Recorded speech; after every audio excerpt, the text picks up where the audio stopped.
and welcome to Framed Canvas, Cuffs, and Other Stuffs. This podcast is about crime. And art. And our crime. Wake up. Pay attention. We've got art. And it's juicy. Hello. Hello, little Bowery. Twist the bones and bend the back. Hitchika-kalaka malaka mystica. Trim him of his baby fat. Hitchika-kalaka malaka mystica. Give him fur black as black. Just like this. Now you're all cats, because hocus pocus.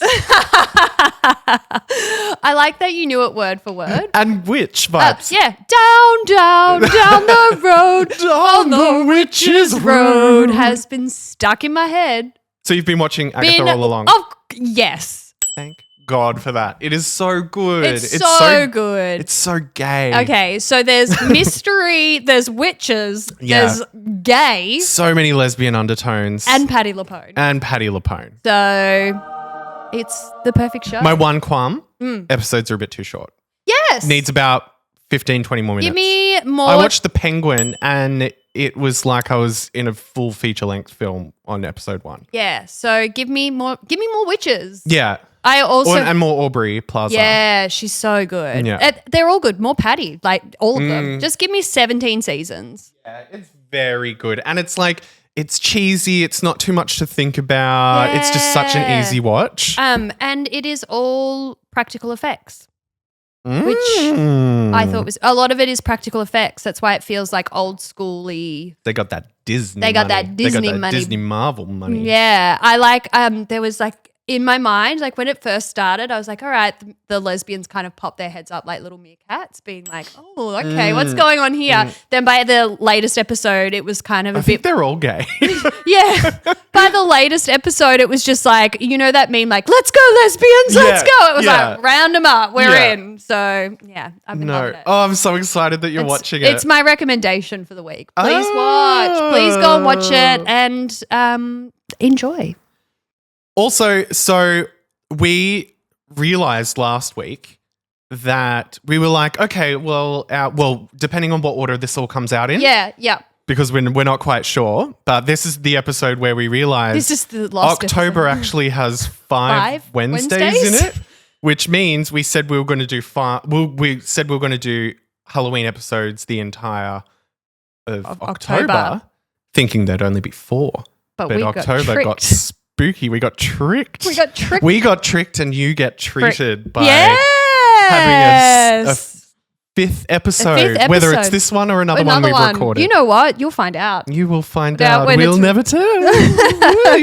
So this is a little bonus extra Halloween episode, I guess. And can I just say we both really turned it out today. Yeah. If you have not seen on socials or on YouTube yet, you can watch us and we look great. We are dressed up every episode. And you know what? This episode might be one of the best. Ooh. And for those listening, Steph is dressed as a fabulous witch. Mm-hmm. You can't go wrong with classic witch. No, I think classic witch is always a good call. Witch, please. And also everything was in my wardrobe bar the hat. So What does that tell you about me? And what am I, you ask? I'm like a Lee Bowery club kid. This is all the things that I like out of my partner's drag room in an outfit. I'd say very party monster. Club kid. Club kid. Yes. What would you like to recommend to the people this week, Joel? Well, lately I've been like really releasing my inhibitions and feeling the rain on my skin. Oh. And I've enrolled myself into dance classes. So I've been doing dance lessons the past like month and a bit. Amazing. Every single week. I just got bored with doing gym and just being on a treadmill, doing boring cardio, all that kind of stuff. So I went to a dance class and then decided that's going to be my cardio all the time now. So now I go to these dance classes. I don't care if I like pick it up like every single lesson. Everyone's there. It's like such a community of like straight up beginners to people who can, learn choreography like the back of their hand.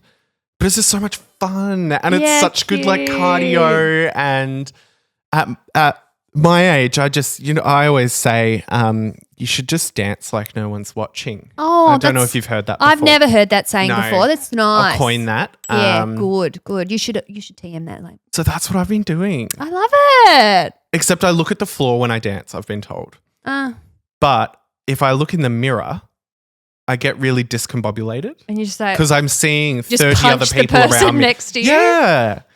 And also, like, I'm bad at spins. So if I spin around, I end up on the other side of the room. Somehow. I don't know.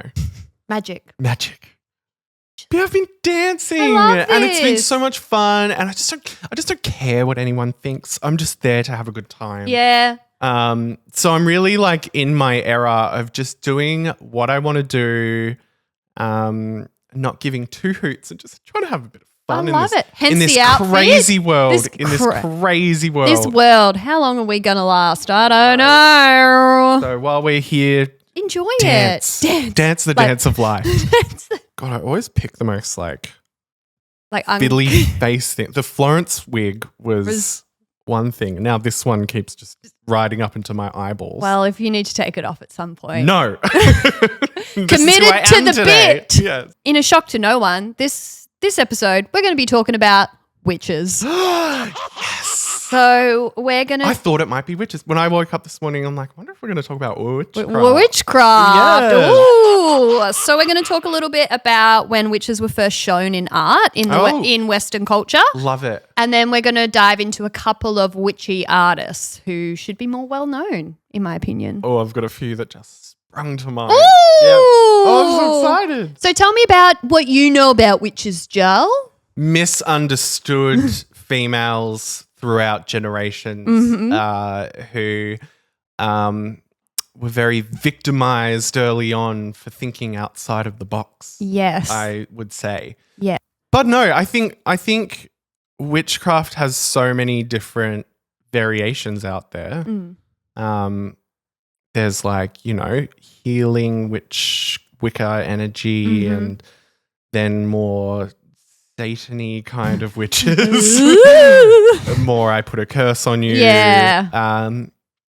But I believe that there are people around who think that they're witches. Yeah. I believe in witchy things. I believe in witchy things. And you know what? It makes life a little bit more fun, I think. Yeah. Like when you can just be like, I'm just going to, like, I'm not. Do I believe in witchy things? Maybe. TBC. TBC. We'll let you know. Yeah. Maybe by the end of this episode, you'll believe a little bit more. I believe in like energies and stuff like that. Yeah. But I'm not too sure. I haven't spent too much time thinking about witches. Okay. Well, let's spend some time. Yes. One of the first depictions of witches was in France in the margins of a poem in 1451. Now, before we jump into everything, I'm going to say this is we're doing like the Western side of witches. So like this is a bit more of Westernized culture. Witches are obviously depicted in many different ways in many different cultures. We could do a literal full podcast series on witches. Yeah. Actually, as you say that, there's actually 1400s woodcut of Madonna terrorizing a group of small children. She was believed to be a witch in that time. I mean, she's sucking the souls to stay youthful. I like that we just have a It's been a minute. It's been You had to. I had to. There'll be a few pictures and you can say, this one's Madonna, I reckon. I'm going to show you the picture. This is in Western culture the first time a witch was shown on a broomstick. Witches love broomsticks. Witches classically. love broomsticks. So this is the first depiction of witches. Oh, she's really riding that thing, isn't she? Oh, you'll see a few more that get a little bit more in depth. Heavens to Betsy. So this was in 1451 and it was in the margins of a book from France. Now, the reason why the witch vibe spread was because at the time the printing press was starting to print things. So information was starting to spread quicker. Okay. So things like the Bible were getting spread, but also a book called, and I'm going to mispronounce it, but here we go, Malleus Maleficarum, which sounds witchy, but it is essentially gorgeous name for a girl. Malewis. Maleficarum. Yeah. Yeah. Lewis McCarman. Lewis. So essentially what this was called the witch's hammer, and it was about how to find a witch and then like how witchcraft was evil. So this was the first time people had gone like had associated witchy things or healing or anything like that as something evil or something maybe a little bit sinister. This might be a dumb question, but you said like this is when the Bible was like starting to kind of be distributed. So the Bible was distributed in the 14. Yeah, so around the 1400s was when the printing press was kind of created, which meant information could be. So before that, was it all in like script? Yeah. So what would happen is either people would literally hand write out every single copy, and then so you might hand write out the book, and then like that one person would take that information to like one place. Gotcha. Whereas this became a more mass-produced kind of way to distribute information because you could just print repeatedly. So anyone could get their paws on the Bible. Yeah, a lot more people could. So it meant that information was easier to spread. So this was one of the things that got spread at the time. The Bible must have been like a bestseller. Oh, it was the number one like book. The Philosopher's Stone. Everyone was like, I've got to get my hands. They were going to the openings. Like, remember, like you had, like they'd open it up. Jesus is signing the books. He's like, all right, who am I making this out to? Karen? I hope you like it. Yeah, so let me know what you think. It's one of my most personal stories. This one called Sorcery a Crime.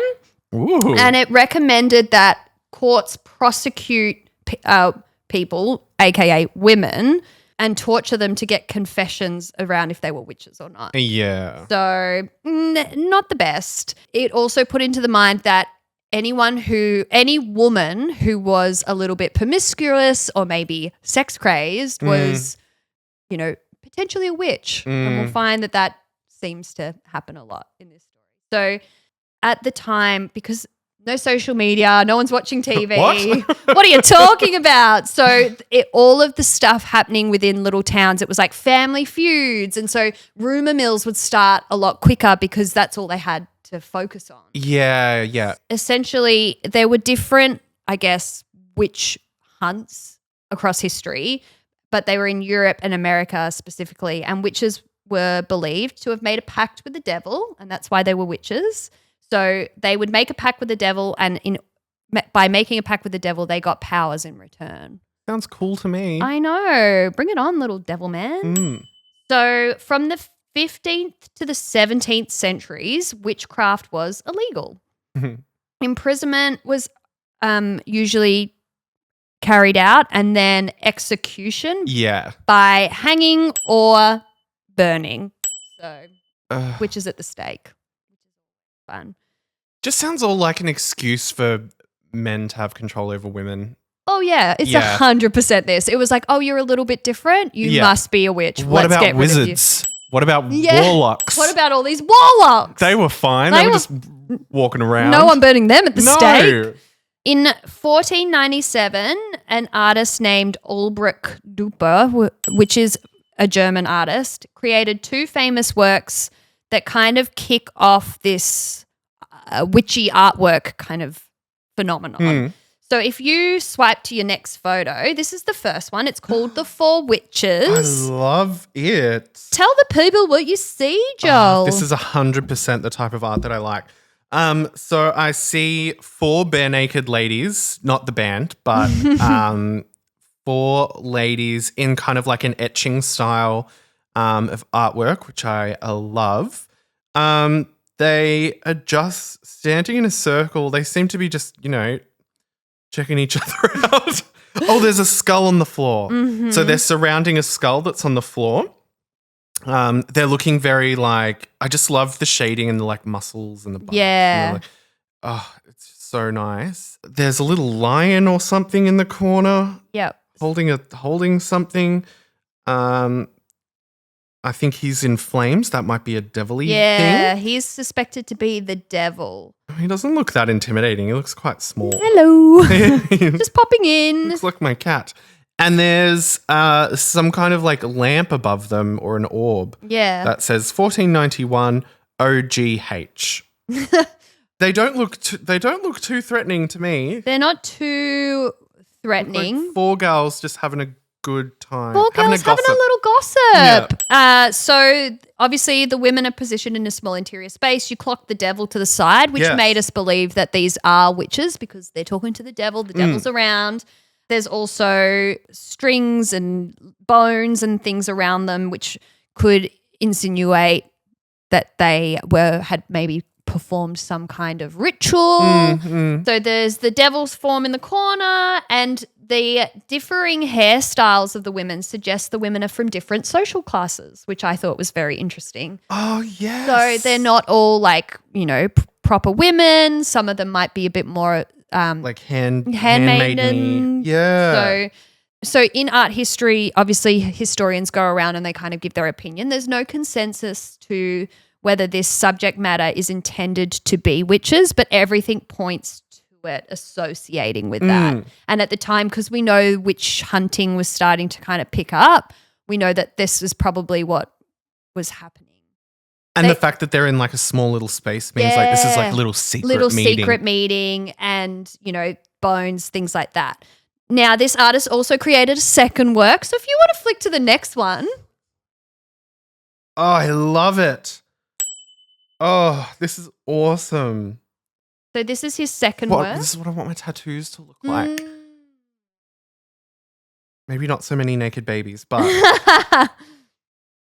should I describe what I'm seeing? Yeah, tell the people what you see. Okay, there is a woman riding a goat backwards.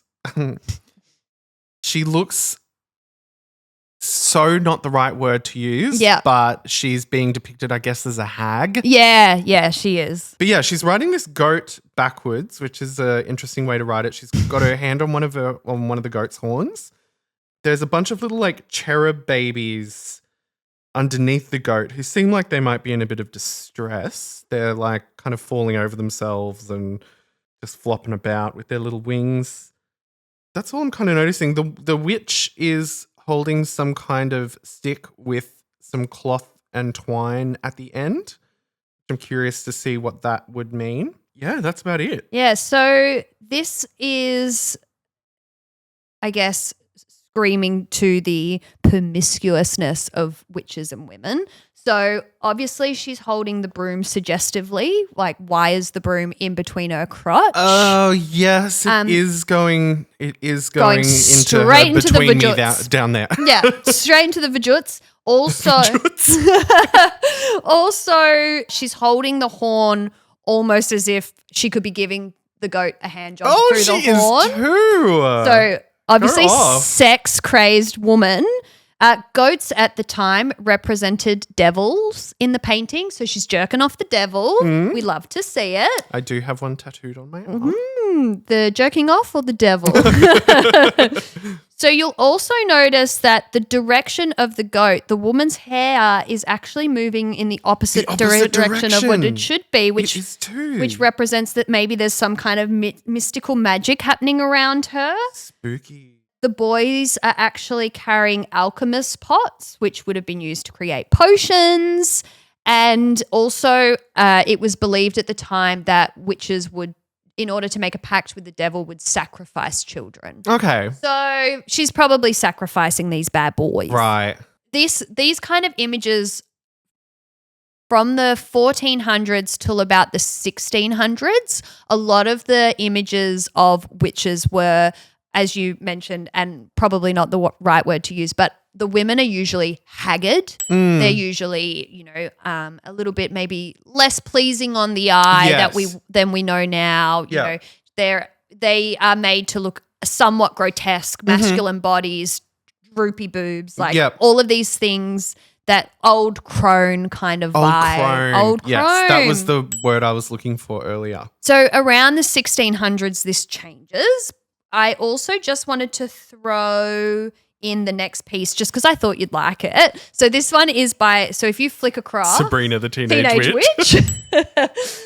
So this is by I Goya. love it. I love it. I love it. And Goya did a whole heap of works, which we can't go into today, but I'm sure at one point we will. But Goya did a whole heap of works around witches and witchcraft. And This is my favorite kind of art. yeah, it's so Love good. it. Mystical and magical. And from this piece, you can tell us what you see, but do you recognize any, like, this one I just included in because I thought you'd like it. It looks like the Big God music video It's from Florence and the exactly what it Machine. reminds me of. Oh. As soon as I saw it, I went, hang on a second. I love this. So Goya did a whole series of works that was around witches. This one's probably my favorite of all of his, and it was also the one that I went, that's just a Florence music video. So, I want this framed.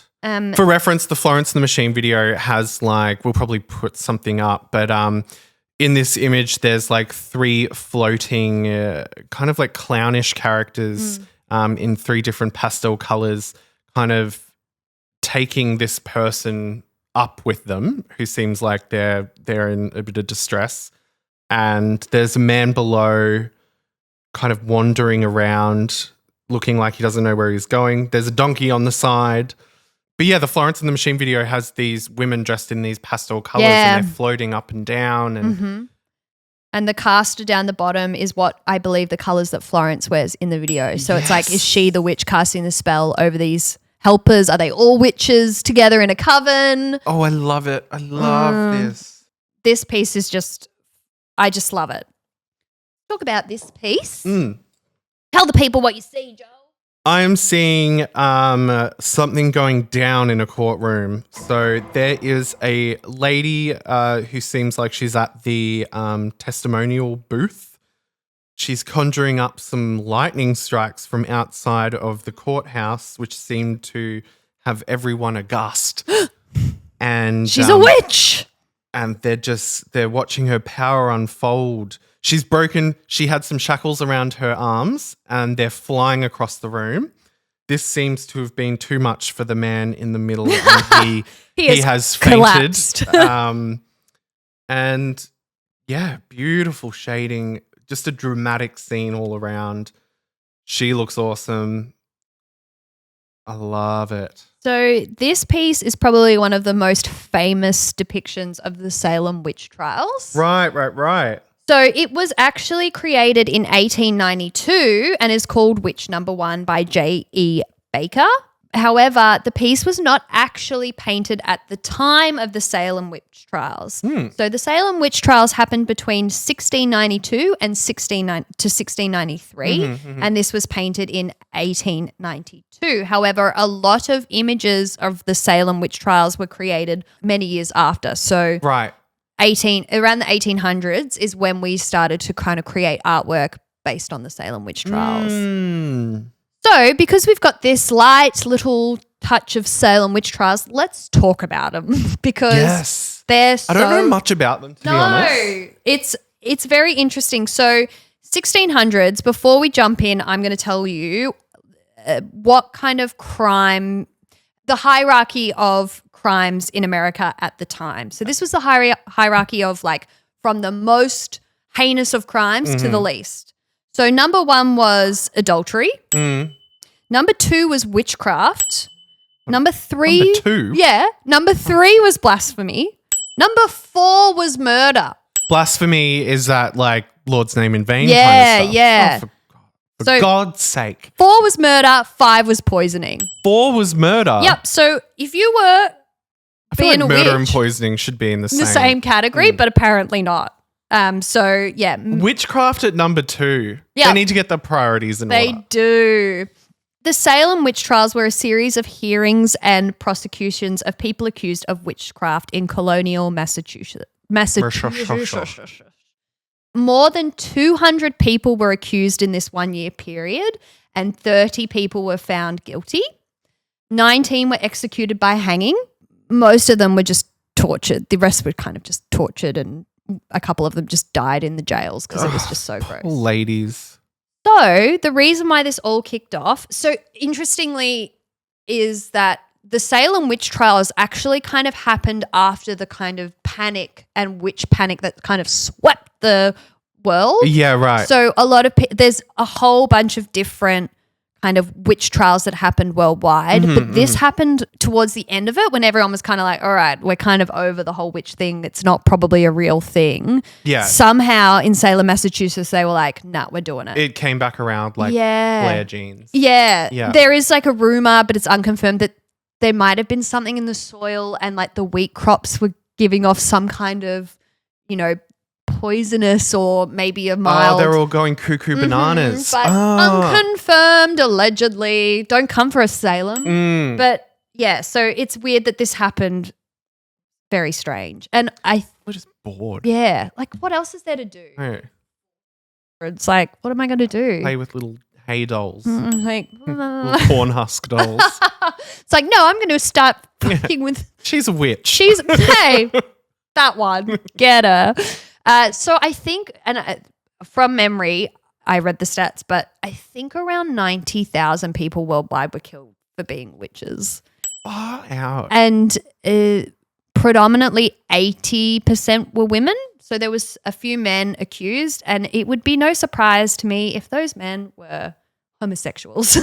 Yeah, I feel like the ones who'd be getting into that kind of thing would be. You'll find a lot of these witches are spinsters and unmarried. So I think that says a lot. So it's gays and their friends. Yeah. Exactly right. Yeah. It's just, Covens is just lezzies in a bar, really.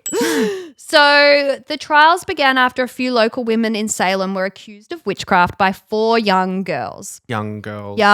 Stupid little kids. Little kids saying she did it. Ugh. So apparently the girls had become possessed. They screamed. They threw things around the room. They uttered strange sounds. They crawled under furniture, which is just what I did.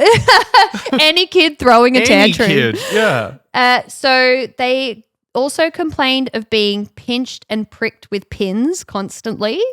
And the first 3 people accused and were arrested were Elizabeth Hubbard, Sarah Good, Sarah Osborne, and Tituba. I went to school with a Sarah Osborne. Oh, was she a witch reincarnated? No, she sung lots. Maybe that's she's down. She's just singing that. You're like, I thought I'd heard that song before. Oh, her name was Sarah Osborne. Never mind. Oh God. Some historians believe that the accusation by Anne Putman, the 12-year-old, suggested that there might have just been a family feud. So they think that the parents might have been like, accuse her of being a witch. And it was just because they were this family was feuding with another family and they were just like, witch. How immature. So annoying. Grow up. Mind your business. Yeah. God's sakes, get it together. Yeah. Of the accused, Sarah Good was a destitute woman. Sarah Osborne rarely attended church meetings, and Tituba was an enslaved South American woman from the West Indies. So all social outcasts at the time, somewhat. Tituba was a local, I guess, medicine woman, we would probably have called her, and they think that because she was a different ethnicity than everyone else in the town, she was one of the accused because she... Classic. Any excuse. Yep. Homophobia and racism strikes again. Thank God that's all over. Yeah. Nothing wrong with that now. Project 2025. Every person accused went before a court, so they had to go through a trial, which is why we call it the Salem witch trials. And during this like frenzied prosecution, it's like if you had a family member who was sick and you accuse someone of being a witch, like, and casting a spell on them because they were sick, they had to go to trial. That's reason enough. Which is absolutely wild. It's like, oh, my crops didn't grow properly. That witch. Yeah. Like, farmer always blames his tools. Like, he's just like, any problem, blame the witch. Yeah. What would happen is that person would be taken to the local court, and then if they thought it was enough to arrest them, then they'd be brought in front for public examination. So essentially that was interrogation by whoever wanted to interrogate them. There would be a judge involved. What would they be asking? So there are 7 ways to prove if you're a witch. Have you ever heard of how to be proved to be a witch, or how we would test to see if you were a witch? No, that's why I just asked. So now this has just rolled on perfectly. So probably the most famous of the 7 tests is the swimming test. which essentially is they would bind the woman with ropes and they would throw her into the nearest body of water. She would have been stripped bare, of course, so public humiliation. And then they would throw her into the water to see if she would sink or swim. What? Or float, I guess. So she's either going to be a witch and get out or they've just killed her. Yeah, literally. So the thought was that the innocent person would sink like a stone. Thus killing them. Yep. Or the witch would simply bob to the surface. The thought process behind this was that witches can't be baptized, so she would float to the surface because she hadn't been baptized. That's so dumb. That is so dumb. Because even if she was a witch and bobbed to the surface or whatever, what? Oh, you got me. And she dies anyway. So either it was a lose-lose. It was a lose-lose. Or you're just – so apparently they would have like a cord attached to the witch, but I believe some people did drown because they sunk to the bottom. Oh, my God. So that was idiots. Stupid idiots. Stupid people in the 1400s. You know, we would have had relatives from back then. Yeah. Around these times. Yeah. Yep. Dummies. Yeah. Dumb little dummies. Joel and Steph watching these trials, just being like, ugh. We were smoking. We've got cigarettes. Just like, another one bites the dust. Better go back to the coven. Cast another potion.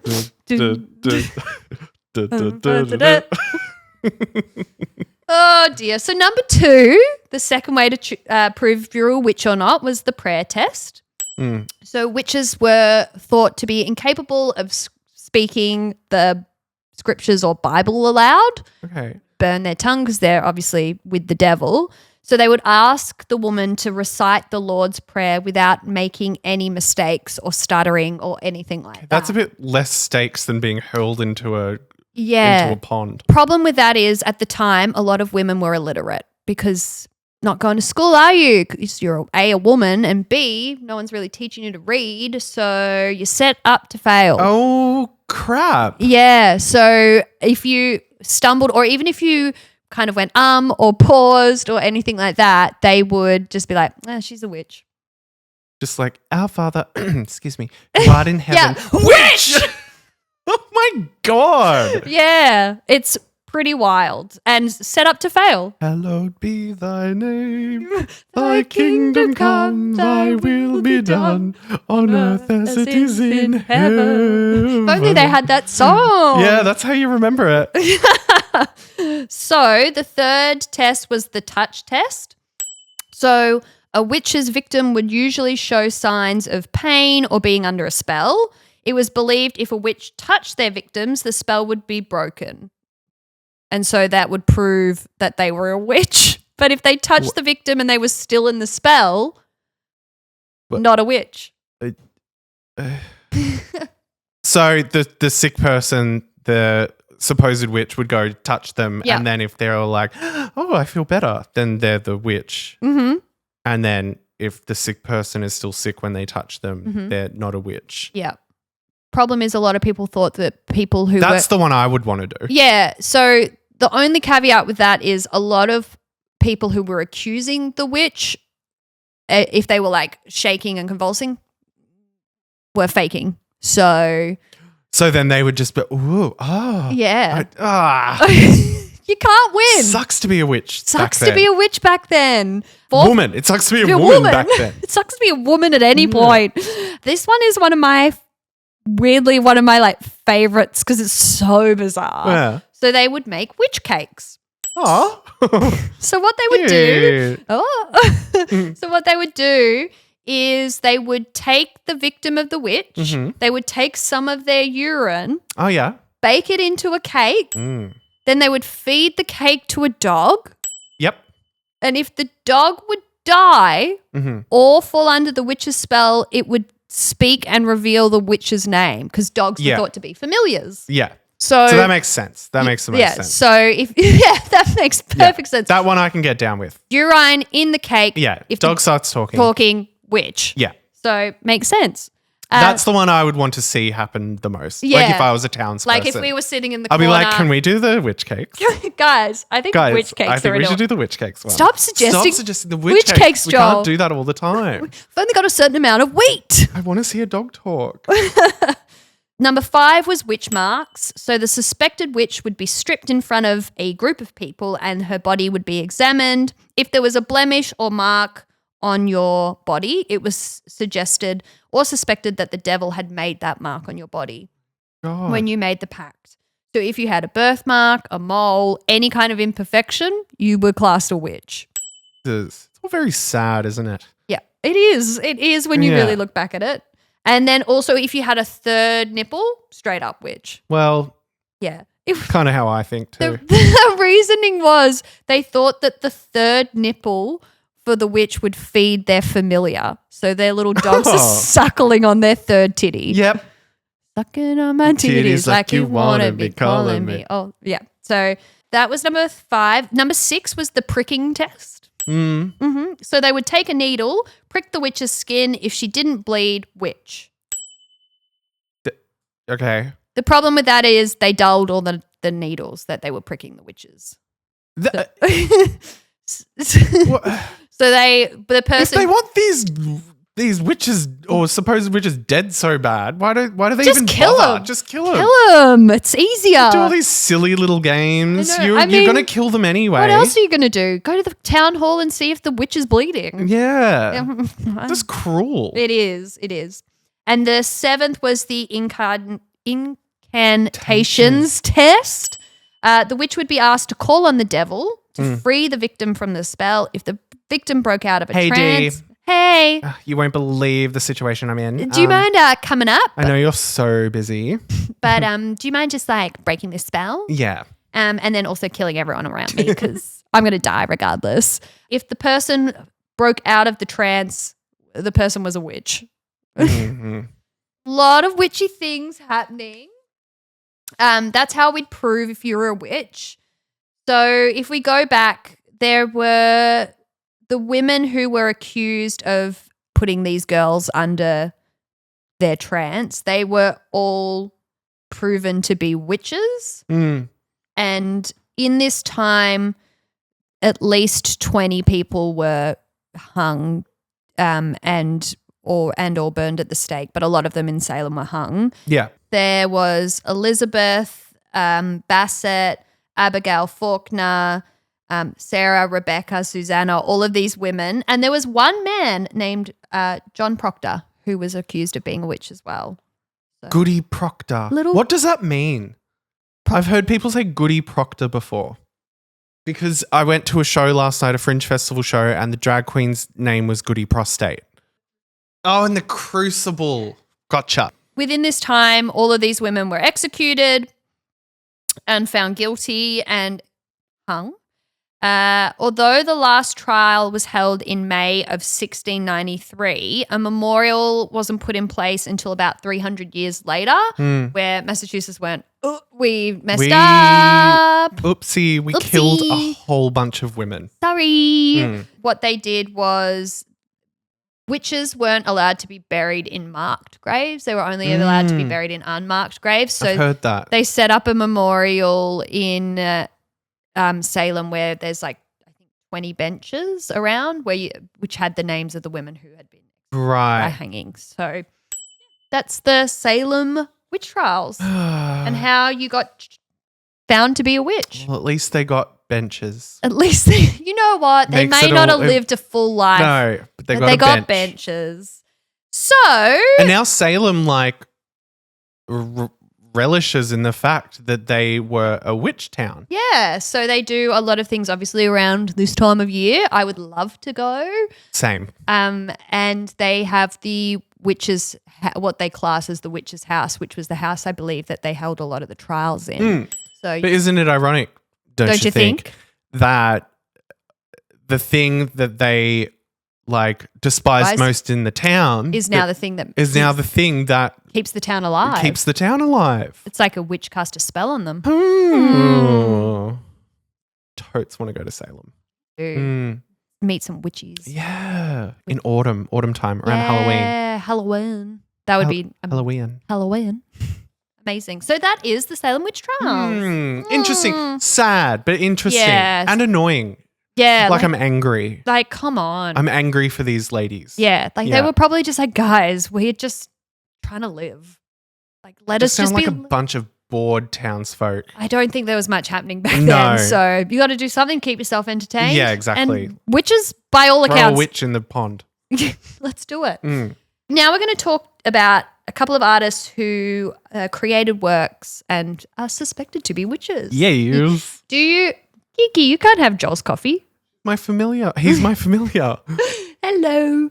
Have you ever had witchy artworks? Do you know of any witches who are creating art? Are we talking about art like paintings wise? You can talk about any art, but you can talk about paintings. You can talk about music. I don't know about witches who paint. But I know like music artists who witches. have witchy vibes. Yeah. A la Stevie Nicks. Yeah, Stevie, the greatest witch of them all. Yeah. And I think Florence even. Yeah. I think there's something when there's an artist who's kind of like in this little realm all on their own. It's like, you're like, you're a witch. Yeah. And we're not going to prosecute you like a witch. If you listen to Tusk by Fleetwood Mac, that is like just such a witchy, like you feel like you're in the forest with a bunch of witches and everyone's having a good time. Good time. But yeah, in the witches who create pieces, I'm not that familiar with. Not that familiar? Well, let's dive in. If you go to your iPad, Joel, there is a picture of a woman named Hilma Ulf Klimt. This lovely lady here. So, Right. Hilma is someone that you may not know her name, but you definitely should, because she might have been the mother and creator of abstract art in Western culture. Oh, okay. So, she was born in Sweden in 1862 and belonged to a group called the Five, comprising of a circle of women inspired by theosophy. All right, which is Sounds right. which is the teaching about God and the world based on mystical insights. So it was Okay. blending witchcraft and God, which is super interesting. Get down with that. Yes. So they shared a belief in the importance of trying to contact the so-called high masters. And often they did this by way of seances. So Okay. she would meet with these, the five. The Five. And they would conduct ceremonies. They'd probably stand in a circle. Yeah. And then like they probably just say all these mumblings and just Yeah. like light as a feather, stiff as a board. And then Yeah. all of a sudden they're in the air. Another one bites the dust. So in 1880, her younger sister had passed away, and it was then that Hilma kind of dived into this world of I get my words out today. Spirituality. Yes. And began to develop, her sixth sense. The Five were interested in the paranormal. They regularly organized seances, and they opened each meeting with a prayer, followed by a meditation, and then would be followed by a seance, which would be lit. It just sounds like going to Bikram yoga. Yeah, exactly. Yeah, pretty much. So through her work with the Five, Hilma created completely automatic and experimental drawings as early as 1896, leading towards this kind of visual language that was essentially what she said was her hand was moving, but she was like from other forces. It had nothing to do with hers. So if you want, you can flick to the next picture and you can see one of her paintings. I don't want to. You don't? No. Yeah, I will. You know what? Actually, no. Cool. So these paintings are from a series of works called The Temple. So Very cool. I love this. tell people what you see. I'm seeing very geometric vibes. It's a big circle like a sun and then a big pyramid or a triangle below it, each column having a different kind of color, very colorful. Giving me kind of like Pink Floyd, Dark Side of the Moon. Side of the Moon, mixed with a bit of like Aztec. Yeah, very cool. Then you can flick to the next one, which is kind of in the similar. Oh my God. These are fabulous. Yeah, her stuff's incredible. Especially for the time. Yeah, this is. Very abstract. Yeah, 1896, I think. Seeing a bunch of swirly durlies and florals and spirals. Just a bunch of like random shapes in different colors. Really vibrant. I don't really know how else to explain it. If you flick to the next one, I've kind of just put that into context for how beautiful. big the pieces are. You don't realize when they're just kind of flat on screen, but when you see someone standing next to them, they are huge pieces. Humongous, and just doesn't look like something that would have come out of that time. No, it looks like something someone would do now, which is wild. So Hilma felt she was being directed by a force that would literally guide her hand when creating these works. So in 1906, at the age of 44, Klimt painted the first in the series of abstract paintings. The works were called The Temple, and they were created between 1906 and 1915. There is 196 paintings within this like collection of works. At that big? A lot of them were that big, yeah. Wow. Not all of them, but a lot of them were quite large. When Klimt completed her works for the temple, the spiritual guidance ended. She said she often tried to pursue painting and abstract painting afterwards, but it was never as fluid as it was when she was painting these pieces. So something was telling her to make what those to do. pieces. So in 1908, she actually had a man named Rudolf Steiner who she kind of held in high regard. He was an architect but also an occultist. So, you know, the two worlds blend. And she kind of invited him to come and view the works and tell her what he thought of them. Yeah. And he saw 111 paintings and he was pretty unimpressed. And he stated that these kind of workings were inappropriate. He didn't think they were very good. Inappropriate? I know. Like bunch of shapes, man. Like, calm down. It was thought that the magic, I guess, she was alluding to was part of, I guess, a more devilish worship as opposed to like a spiritual high, even though she saw it as spiritual. He kind of was like, I think this is black magic. Right. So feedback really made her stop for painting for 4 years. She decided she couldn't paint anymore. She was really disheartened by this feedback. Take criticism too well. No, she doesn't. There was also another woman who was I guess, medium at the time. She was, and she said that the works were spooky dooky, and like she was like, I don't think people will understand these for at least another 50 years. Really? Yes. Actually, Hilma died in 1944 at the age of 81 after being in a traffic accident, which is really sad. She never married. She lived only with women, and she prioritized deep friendships with them. She's not left any diary entries or letters about her kind of romantic life or rumors that would have swelled at the time. But it was potentially suspected that maybe she was a little bit of a queer lady. Yeah, I was getting that. energy from her photo. From her photo, yeah. When you see that photo, you're like, yeah, this is probably a lesbian. Yeah. It was interesting though, in her will, she left all of her abstract paintings to her nephew, but she was very specific. She said her work should be kept secret for at least 20 to 50 years after her death. Okay. So she believed these paintings should not have been shown to anyone until the time was right, which is fascinating. So the boxes were opened at the end of the 1960s.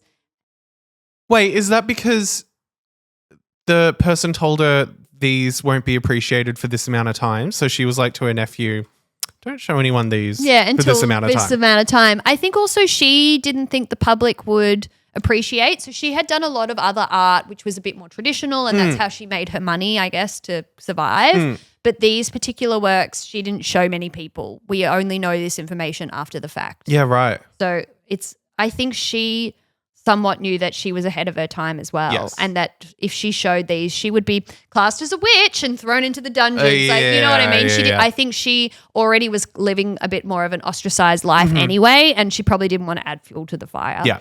Her work would remain unseen for 20 years after her death, and it was all of her works predate abstract art as we know Yeah. it today. So the question is, did she actually create abstract art, but we just didn't know about it, and people around her probably didn't know about it? Like I wouldn't have seen anything like this at the time, especially using those colors Yeah, as well. It they're- just seems so now. Seems so current, Yes. relevant, modern.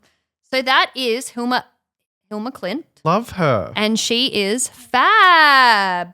So, final woman that we're going to talk about, we are going to talk about Pamela Coleman Smith. Mm-hmm.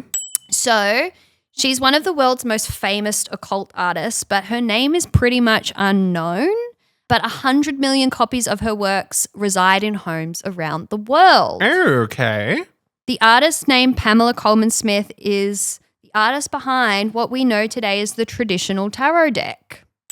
Oh, Yes. right. I've So- always loved the art that's on tarot cards. You'll see her little picture there on the iPad. Oh, she looks nice. Yeah, she, by all accounts, she is a very, very nice person.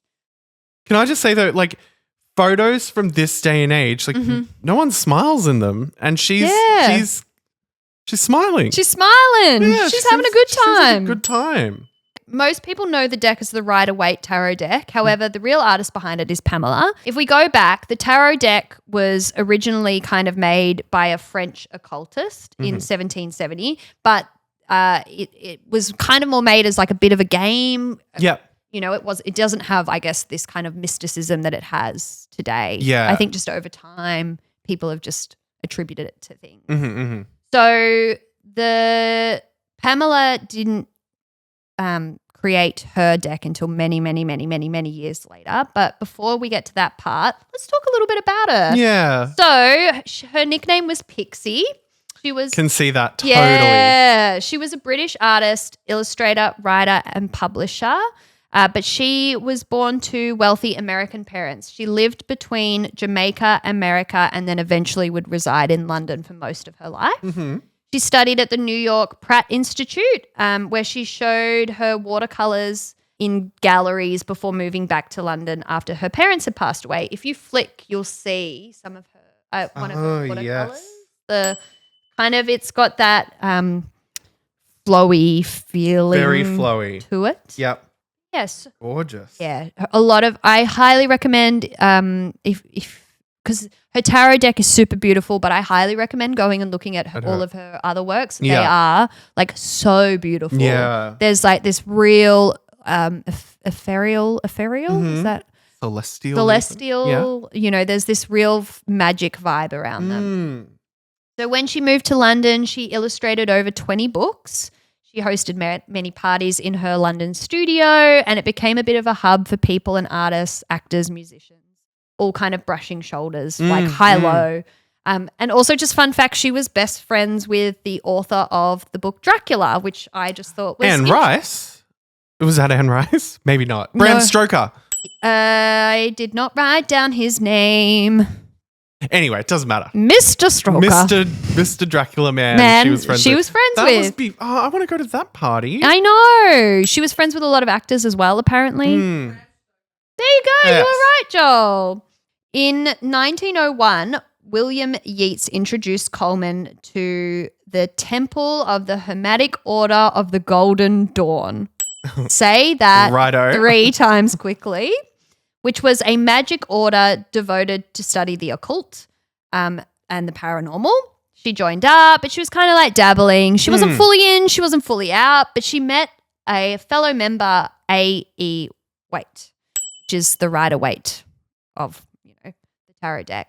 There's a few conflicting pieces of information around him. It is unclear whether he was the leader of this group or if he was just a member of this group, but he obviously saw the talent that Pamela had. Yeah. They became kind of like besties. Yeah, they became interested, and he was working on the tarot deck and wanting to republish it into a new age. He employed her to create the deck for him.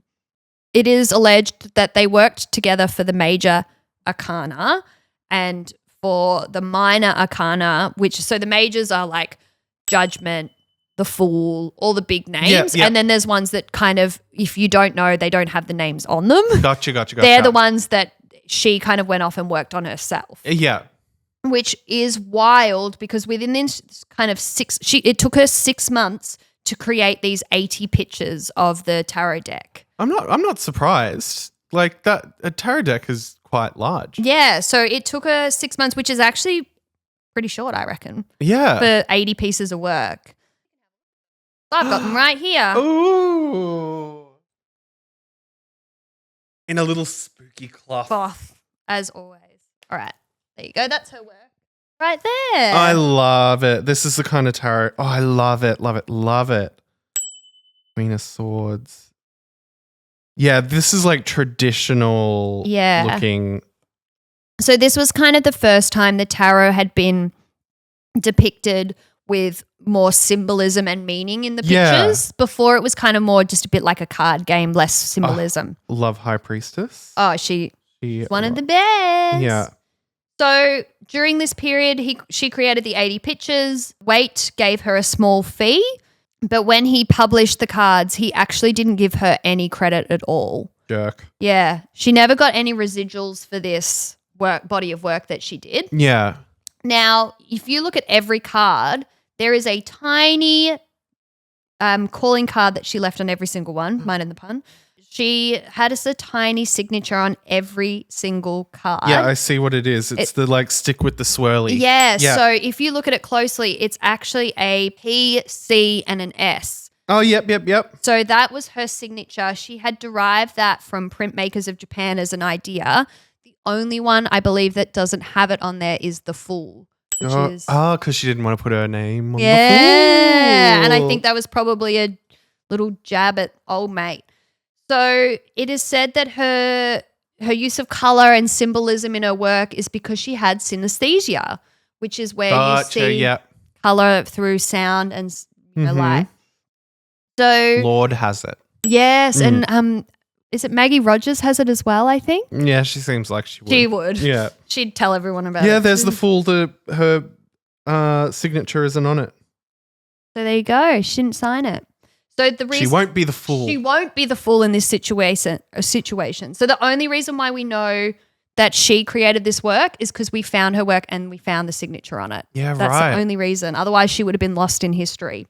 After creating this work, she kind of disappeared from the art world. She really didn't. She just kind of went and lived in a small country town in the UK. Yeah, right. She never really did a lot of art again. Oh. She just kind of disappeared. I don't think it was because she wanted, I think she just chose to do that. To do her own thing. Yeah, so she never married or had children. She lived with a friend named Nora for around 30 years. Who didn't? I know. Live with a friend named Nora. Everyone's got a friend named Nora. It was unknown whether this was a romantic relationship. However, she lived with this woman for 30 years. Yeah, most likely. I know. She never really amassed a fortune from her work and she died at the age of 73.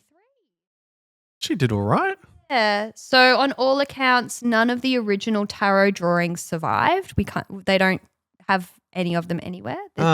Just the ones in syndication on the deck. Yeah. So the originals, we don't know where they are. The first exhibition after her death was from what I can find, was in 1975. And that's when we started to realize who she was as a person. That would have been cool to go to. Do you want to pull a card, see what your fortune has to say for you? Yes. Ooh, give it a knock. Give it a knock. Okay. Bajiva. Really got cold. Ooh. What is it? The Empress sounds about right. All right. It's all about embracing your femininity. I can't speak today. Feminine side. Yes. My Embracing feminine your mystique. Feminine side. It's about looking and seeing things from a more gentle perspective, not having to be cutthroat. If there is a situation that is currently arising in your life, it would probably say, just kind of come across from it in a gentler sense. Like you don't need to be vicious and on the attack all the time. That sounds a bit like me. But I've never been known to embrace my feminine side. So never. That's definitely out of something character. I'll look at. Yeah, and I would say, there's always something coming on the horizon. One end does not mean that like a new beginning is not on its way. Yeah, that makes sense. Yeah. But yeah, that is the witchy hour. The witching hour. Woo! So down the witch's road. I could talk about witches for hours. I find it also fascinating.